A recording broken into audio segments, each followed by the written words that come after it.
வையகம் வாழ்க வையகம் வாழ்க வளமுடன். அருட்தந்தை வேதாத்ரி மகரிஷியின் வாழ்க்கை மலர்கள் என்ற நூலிலிருந்து டிசம்பர் 19ஆம் நாள் தன்முனைப்பு ஈகோ என்ற தலைப்பில் சிந்தித்திருக்கிறார்கள்.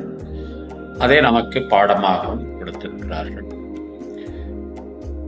இருக்கும் ஜீவன்களிலேயே, வாழ்ந்து கொண்டிருக்கும் ஜீவன்களிலேயே மனிதன் உயர்வானவன், ஆறாவது அறிவை படைத்தவன்.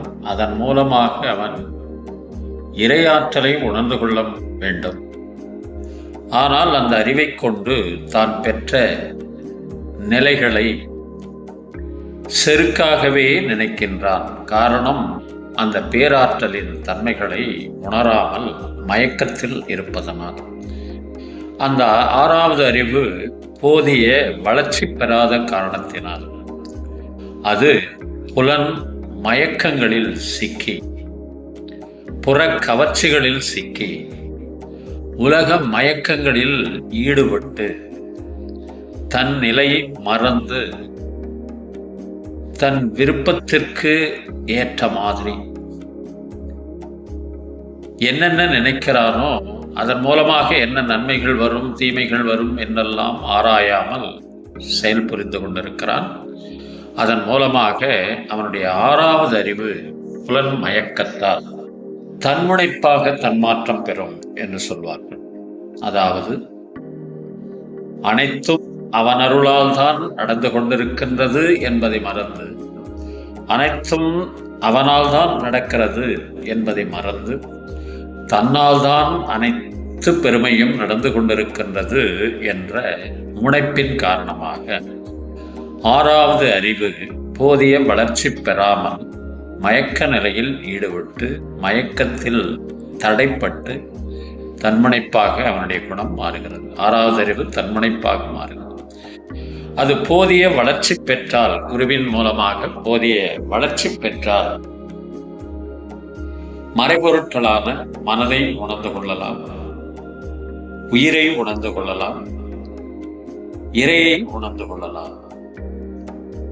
அது குருவின் மூலமாக போதிய வளர்ச்சி பெற வேண்டும் என்று ஒரு க்ஷணமாவது நினைத்திருந்தால் அந்த ஆறாவது அறிவு போதிய வளர்ச்சி பெற்று மறைபொருட்களான மனதை, உயிரை, இறையை உணர்ந்து கொண்டான் என்று சொன்னால் தன்னுடைய உயிரின் மதிப்பை உணர்வான். அனைத்தும் அவன் மூலமாக இயங்கிக் கொண்டிருக்கின்ற உண்மையையும் அவன் உணர்வான். இந்த உலகம் என்ற மண் மீது அனைவரும் பிறந்தோம்.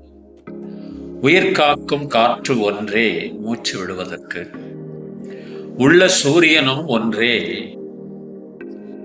உலகெங்கும் வெப்பம் தருவதற்கு, உள்ள கடலும் ஒன்றே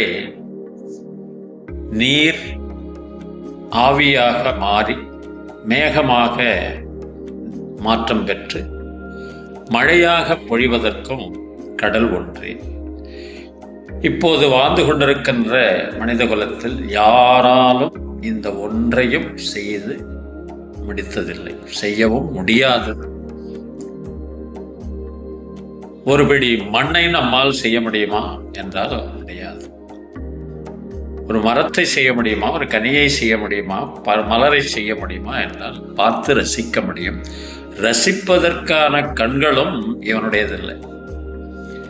வாசனையை முகர்கிறான் மனிதன், அதை அனுபவிக்கின்றான். ஆனாலும் அந்த மூக்கு இவனுடையதல்ல.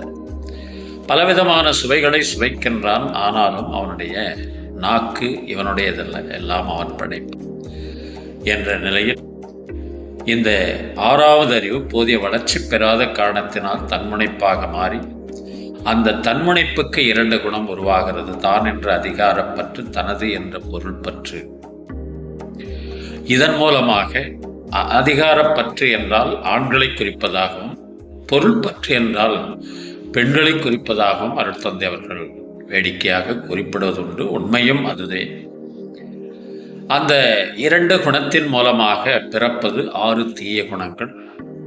காமம், குரோதம், லோபம், மோகம், மதம், மாச்சரியம் என்று சொல்லப்படுவது. இது வடமொழியில் இருப்பதனால் நாம் புரியாமல் வாழ்ந்து கொண்டிருந்தோம். அருட்தந்தையிடம் வந்த பிறகு அதற்கு தமிழாக்கம் செய்து பேராசை, சினம், கடும்பற்று, முறையற்ற பால் கவர்ச்சி, உயர்வு தாழ்வு மனப்பான்மை, வஞ்சம் என்ற 6 தீய குணங்கள் இந்த தன்முனைப்பினால் உருவாகிறது. தன்முனைப்பினால் உருவாகின்ற இந்த 6 தீய குணங்களை பேராசையை நிறைமணம் என்றும், சினத்தை பொறுமை என்றும், கடும் பற்றை ஈகையாகவும், முறையற்ற பால் கவர்ச்சியை கற்பு நெறியாகவும், உயர்வு தாழ்வு மனப்பான்மையை நேர்நிறை உணர்வாகவும், வஞ்சத்தை மன்னிப்பாகவும் மாற்றுவதற்கு அருட்தந்தை அவர்கள் அருளிய அறவுரைதான் அருகுண சீரமைப்பு. அதை நாம் சீரமைக்காவிட்டால்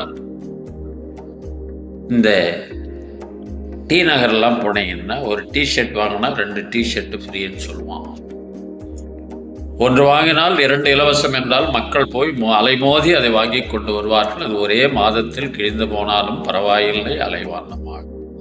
அதுபோல இந்த 6 குணத்தை சீரமைக்காவிட்டால் இலவச இணைப்பாக பொய், களவு, சூது, கொலை, கற்பழிப்பு என்ற 5 பஞ்ச மகா பாதகங்கள் விளையும். தேவைதானா என்ற அடிப்படையில் நாம் சிந்திக்க வேண்டும். சிந்தித்தால் இந்த 6 குணத்திலிருந்து விடுபட்டு 5 பஞ்சமகா பாதகங்களிலிருந்து விடுபட்டு மனிதனானவன் உயர் மனிதனாக வாழச் செய்யும் அந்த நிலைக்கு உயரலாம் என்ற அடிப்படையில் அருட்தந்தை வேதாத்திரி மகர்ஷி துரியாதீதம் என்ற ஒரு அற்புதமான தவத்தை கொடுத்திருப்பார்கள். அந்த தவத்திற்கு ஒரு கவியும் எழுதியிருப்பார்கள்.